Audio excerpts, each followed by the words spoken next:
আসসালামু আলাইকুম। আপনারা দেখতে পাচ্ছেন বেলকনিগুলা গাড়িতে তুলছি। বেলকনিগুলা আমরা বহুত আমাদের ড্রাইভার সাহেব সামনে আসছে, একটু ক্যামেরা ধরছে এই জন্যই। যাই হোক, আমরা সাইডে পৌঁছে গেছি, সাইডের কাছাকাছি চলে আসছে আর কি। ড্রাইভার সাহেব হাই হ্যালো দিবে, দেখবেন একটু লাইক দিল। সাইডে চলে আসছি।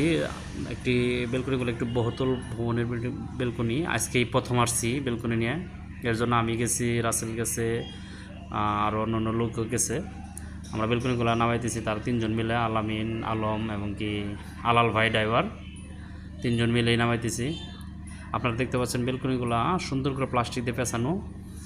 আমরা এখন বেলকনিগুলো তোলার চেষ্টা করবো, রশি বেঁধে আমরা তুলবো উপরে, দুতলায় তুলবো। প্রথম দিন দুতলা একটা, নিচে দুতলা দুইটা, আর নিচে একটা লাগাবো আর কি। একটা তুলে ফেলছি অলরেডি।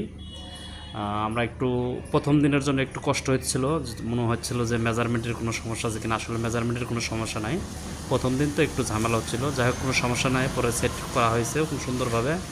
আপনারা দেখতে পাচ্ছেন আমাদের মালগুলা সুন্দরভাবে আমরা প্লাস্টিক দিয়ে পেঁচিয়ে রাখছি, যাতে রঙের মিস্ত্রি বা প্লাস্টার মিস্ত্রি বা অন্য কোনো প্লাম্বিং, ইলেকট্রিক্যাল অন্য কোনো মিস্ত্রি এসে যাতে আমাদের বেলকনিগুলাতে ময়লা বা কোনো ধরনের কেমিক্যাল যাতে না লাগে, এর জন্য আমরা সুন্দর করে করে রাখছি, সিস্টেম করে রাখছি।